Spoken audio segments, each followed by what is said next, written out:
Olá, seja muito bem-vindo a mais uma edição do Panorama, um programa da TV Assembleia de Minas Gerais. Mais de 2.500 brasileiros foram resgatados no país só no ano passado em situação de trabalho análogo à escravidão. Há 10 anos, o estado de Minas Gerais é o campeão no número de resgates. No Panorama de hoje, nós vamos saber como é feita a fiscalização e como podem ser feitas as denúncias. Por que em pleno 2023 o Brasil ainda é obrigado a se preocupar com esse tipo de situação? O nosso programa está só começando.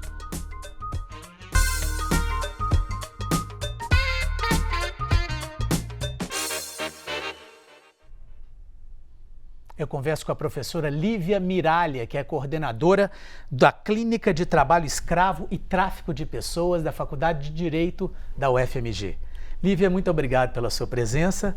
Lívia, eu queria começar perguntando o seguinte: em pleno 2023, a gente falar em trabalho análogo à escravidão é uma coisa que causa indignação, uma coisa absurda, vamos dizer assim. E eu queria começar com você, pedindo para você caracterizar um pouco quais são essas condições, quais são as características que definem hoje em dia, em 2023, um trabalho análogo à escravidão. Então, Fernando, o crime está definido no artigo 149 do Código Penal e é importante destacar que é um crime, tá? Sujeita a pessoa à prisão, e ele tem 4 tipos. O trabalho em condições análogas à escravidão, ele acontece toda vez que eu encontro alguém em condições degradantes, submetido a jornada exaustiva de trabalho, submetido a trabalhos forçados ou a servidão por dívida. E é importante destacar que basta a ocorrência de uma dessas hipóteses para que o crime seja caracterizado. Eu não preciso que as 4 sejam concomitantes. Você falou, né, do nosso estado, a gente fez uma pesquisa aqui em Minas Gerais, a clínica, e a gente conseguiu constatar que na grande maioria dos casos em que os trabalhadores são resgatados, eles estão submetidos a condições degradantes de trabalho.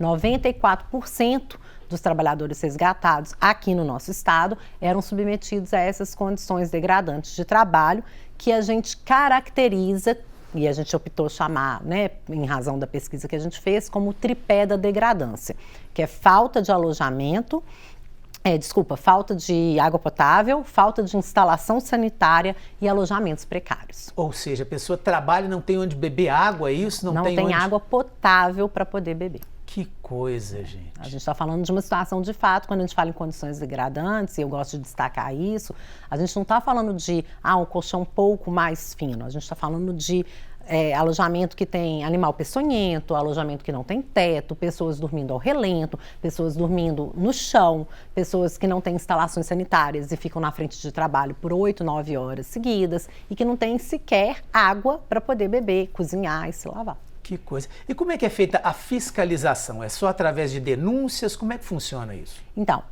normalmente, né, há uma denúncia. Essa denúncia ela é encaminhada para o Ministério do Trabalho e do Emprego. A fiscalização monta a operação de acordo com aquelas denúncias. Então, eles fazem uma apuração prévia, né, para que também são muitas denúncias, então tem que fazer uma espécie de serviço de inteligência, digamos assim, e aí a fiscalização do trabalho monta uma equipe para ir até aquele local.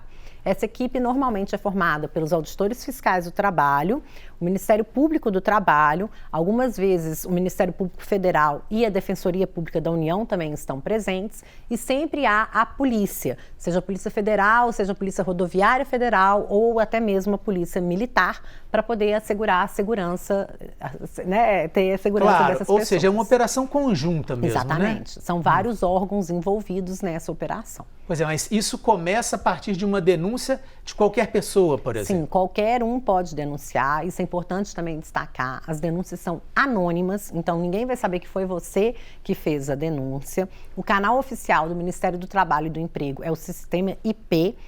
Então, basta você ir na internet, mas caso não tenha internet disponível, você pode utilizar o Disque 100, que também é um canal oficial, e qualquer outro meio. O Ministério Público do Trabalho recebe denúncias, até a gente na clínica já recebeu denúncias e encaminhou, obviamente, para a autoridade competente, que é o Ministério do Trabalho.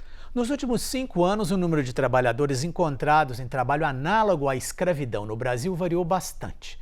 E nos últimos 2 anos houve um crescimento significativo. Vamos analisar esses números. Olha só, a gente vai ver ali no painel esses números justamente dos anos dos 5 últimos anos. Olha só.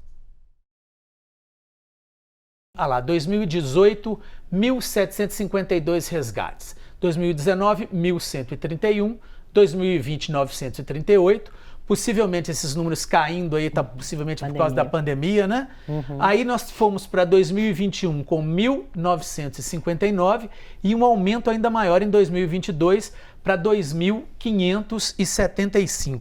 Por que esse aumento? É uma maior fiscalização, mais gente, vamos dizer assim, contrariando as leis trabalhistas? Esse crescimento aí, por exemplo, a que a gente pode atribuir? Ou está dentro de uma média, vamos dizer assim, tirando a época da pandemia?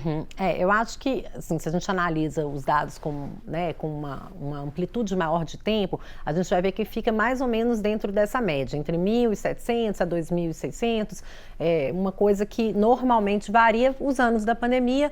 2019, na verdade, a gente tem, além de 2020, o ano da pandemia, a gente tem alguns anos, por exemplo, de restrição orçamentária que afetam muito a fiscalização. Mas eu acho que nos últimos anos, Fernando, tem havido um aumento do número de denúncias, muito em razão também, acho que do bom trabalho que a mídia tem feito de divulgar essas situações, de trazer a público, de conscientizar a população. A gente vê, por exemplo, no caso de trabalho escravo doméstico, a gente costuma chamar de efeito Madalena. Após o resgate da Madalena Gordiana em 2020, a gente vê que as denúncias aumentaram 7 vezes de trabalho escravo doméstico. Depois do podcast A Casa da Mulher Abandonada, a gente teve um aumento de 5 vezes o número de denúncias que normalmente são feitas. Então, veja, a importância da gente falar desse assunto, de trazer a público, e o trabalho bem feito que vocês, jornalistas, fazem, que a mídia tem essa importância muito grande, eu acho, nesse número de resgates. Porque havendo mais denúncias, há mais operações e, obviamente, mais pessoas são resgatadas dessa situação. Nós vamos falar um pouquinho do trabalho doméstico, mas antes eu queria mostrar um outro dado que a gente compilou, porque há 10 anos o estado aqui de Minas Gerais é o campeão no número de resgates de trabalhadores em situações análogas à escravidão. Vamos ver então os números do ano passado, quando mais uma vez o nosso estado estava à frente dos outros. Vamos colocar ali agora os números no nosso mapa. Olha lá, Minas Gerais foram 2.575. Minas Gerais teve 1.070. Aí depois de Minas Gerais a gente tem Goiás ali com 271, Piauí com 180, depois o Rio Grande do Sul com 156. Ou seja, Minas Gerais muito à frente. A fiscalização aqui é mais eficiente ou há outra questão que justifique a estada de Minas Gerais tão à frente de outros aí? Há alguns fatores, que eu acho importante a gente analisar. Minas Gerais é o estado que mais resgatou, mas se a gente olhar também o número de operações que foram feitas, Minas Gerais tem o dobro do número de operações do que o estado de Goiás, que é o segundo que resgatou. Então, obviamente, quanto mais operações, mais trabalhadores resgatados a gente vai ter. Um outro ponto que é importante destacar é que por que Minas consegue realizar mais operações, talvez, do que o resto do país? A carreira dos auditores fiscais do trabalho é uma carreira que ela tem tido uma defasagem do número de auditores em razão da ausência de concurso. O último concurso foi em 2013. Então, a gente tem estados da federação, por exemplo, o Amazonas é um estado que tem pouquíssimos auditores fiscais em exercício. Minas é um dos estados que tem bastante auditores fiscais, digamos assim. É um dos que mais tem auditores fiscais e isso também, obviamente, vai gerar uma maior possibilidade de realização dessas fiscalizações. E eu costumo dizer que, para além de tudo isso, que são dados estatísticos e números que vão influenciar, há também, digamos assim, um empenho muito grande da fiscalização em Minas Gerais. Minas tem um grupo específico de auditores fiscais que trabalham no resgate desses trabalhadores em condições análogas à escravidão e é óbvio que eles têm atuado de uma maneira extremamente competente e diligente para fazer esses resgates. Porque, Fernando, acho que a gente não pode dizer que Minas é o estado que mais tem trabalhadores em condições análogas à escravidão. Não, é o que mais justamente as operações mas Minas está libertando mais, vamos dizer assim. Exatamente. Minas é o estado que tem mais se preocupado, talvez, com essa chaga e tem tido uma operacionalização dessa fiscalização mais eficiente. Então, o pessoal fala que é um dado triste, eu costumo dizer que, peraí, não é bem assim não. Pode ser olhado por uma outra forma também. Exatamente, vamos olhar de uma forma, né, assim, otimista, que é um estado que tem feito um bom trabalho, que deveria servir de paradigma para o restante dos estados do nosso país.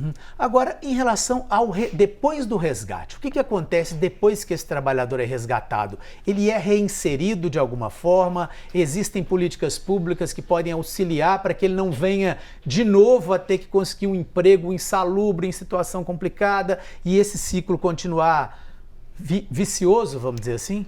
Eu acho que talvez esse seja o maior problema do trabalho em condições análogas à escravidão na atualidade.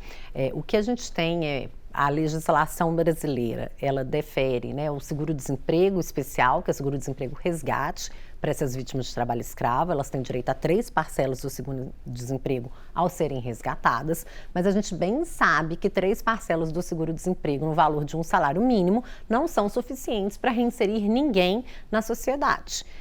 Há alguns estados que têm alguns programas de reinserção dessas pessoas, né, em outros trabalhos, como capacitações, educação e etc., para evitar que elas voltem a essa situação.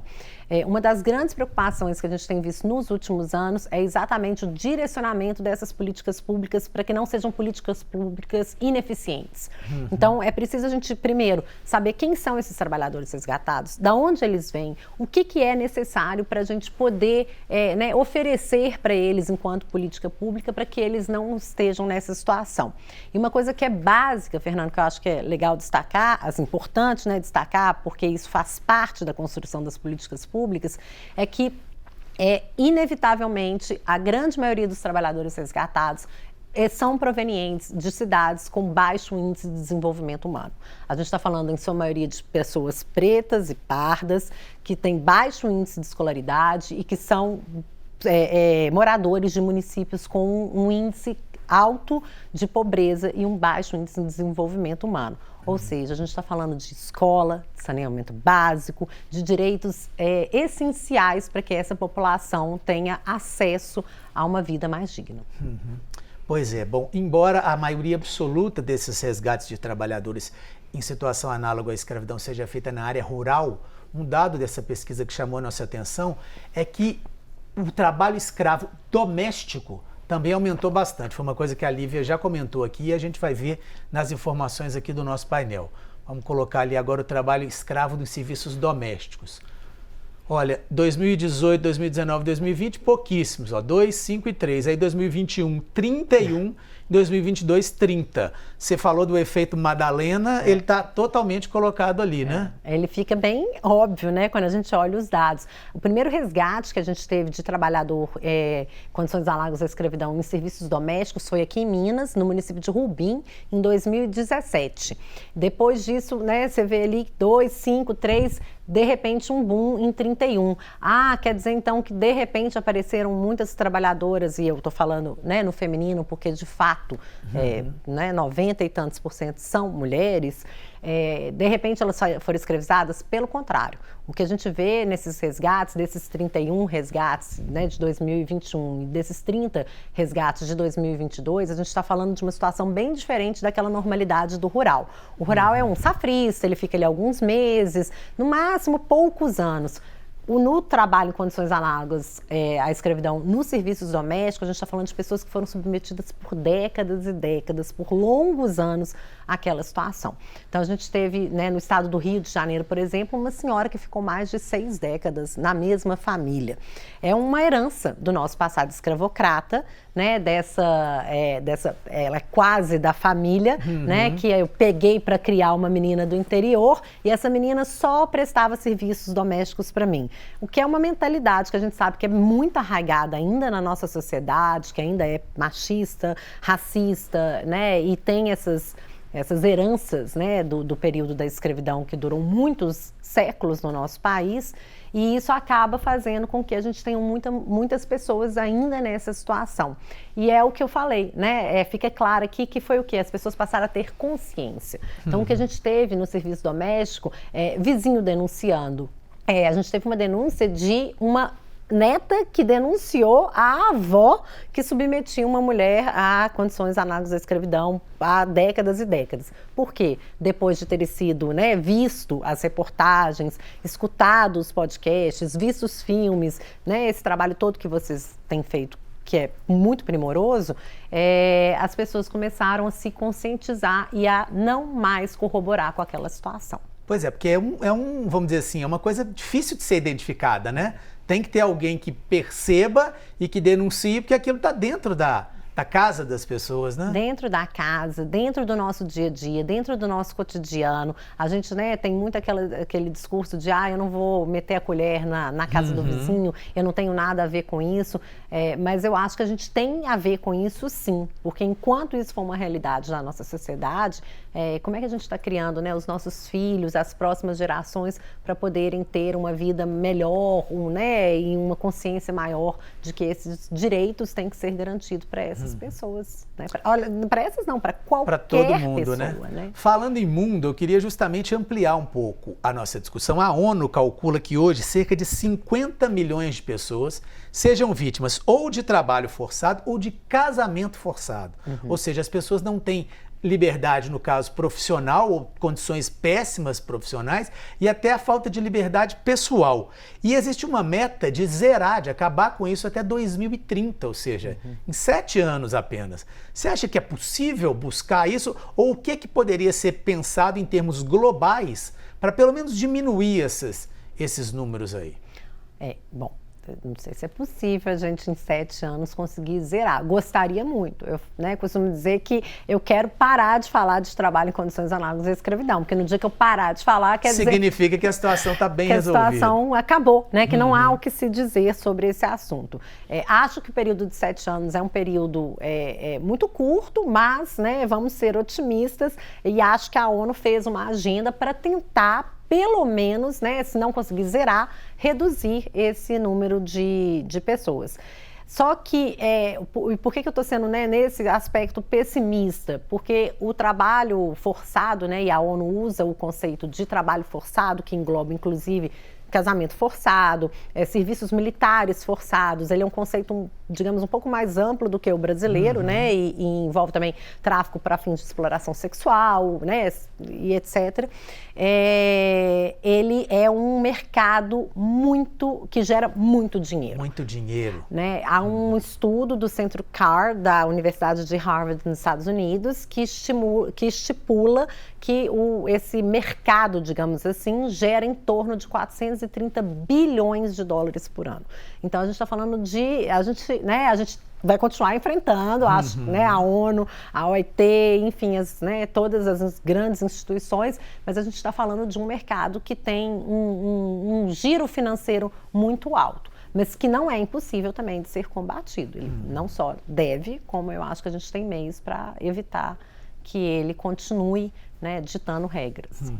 Para finalizar a nossa conversa, voltando um pouquinho aqui para o Brasil, as punições. Você acha que as nossas punições são suficientes ou deveria mudar alguma coisa em termos de legislação ou de efetivação da legislação para que, vamos dizer assim, menos empresas ou menos pessoas tenham, vamos dizer assim, né, se intimidem na hora de eventualmente, né, tratar um trabalhador de forma tão degradante? Então, nossa, que pergunta difícil, por quê? É para terminar com uma pergunta difícil. Porque é o seguinte, Fernanda, a legislação, ela é boa. Eu não posso dizer que a nossa legislação é ruim. O artigo 149 do Código Penal, ele é bem feito, ele é bem escrito, ele é fechadinho, ele estipula as penas. O problema é o funcionamento do sistema judiciário brasileiro como um todo. E aí, por exemplo, a gente fez nessa pesquisa, né, na clínica, a gente analisou, foram 1.494 processos criminais em todo o país relacionados ao crime de trabalho em condições análogas à escravidão. E aí a gente estipulou, a gente fez, até num desenho, o que a gente chamou de pirâmide da impunidade. Porque a gente descobriu que apenas 4,2% dessas pessoas que, né, foram acusadas, julgadas, denunciadas, condenadas. Não, a gente está falando assim de condenação. Depois de ter condenado e tudo. Depois de já ter condenado e tudo, que elas poderiam estar presas. Então, a gente acaba vendo que, infelizmente, trabalho em condições análogas à escravidão é um crime com alto índice de impunidade. Né? Se você pensar, só para dar um exemplo, para ficar claro, se 100 pessoas tivessem sido, né, processadas, julgadas e condenadas pelo crime de trabalho escravo, a gente só teria 4 presas efetivamente, possivelmente presas efetivamente. Aqui em Minas Gerais, para você ter uma ideia, a gente teve ao longo desses anos, a nossa pesquisa foi de 2007 até 2020, a gente está atualizando ela agora, mas a gente só teve uma pessoa presa pelo crime de trabalho em condições análogas à escravidão, embora a gente tenha tido 17 que foram condenados com trânsito em julgado e tudo mais. Então, infelizmente, né, a gente ainda está falando de um crime que compensa, né, digamos assim, perante a legislação. Mas se embora perante a legislação penal ele possa parecer que compensa, eu acho que é importante destacar que ele é um crime que cada vez mais a sociedade não atura. E isso é importante dizer porque o que a gente tem visto é que as pessoas perdem consumidor, perdem mercado, né? As pessoas, né? As empresas. Né? Os produtos, eles às vezes perdem, né, consumidor, perdem mercado, acionistas deixam de investir, valor da bolsa da empresa diminui quando a gente está falando de uma violação tão grave como essa, né, que é uma violação a um direito humano. E as condenações na Justiça do Trabalho têm sido cada vez mais altas. A gente já teve condenação de 50 milhões de reais de uma grande empresa, inclusive aqui de Minas Gerais, e que essa empresa, né, pagou e teve que se readequar a fazer isso porque ela tinha os acionistas para responder.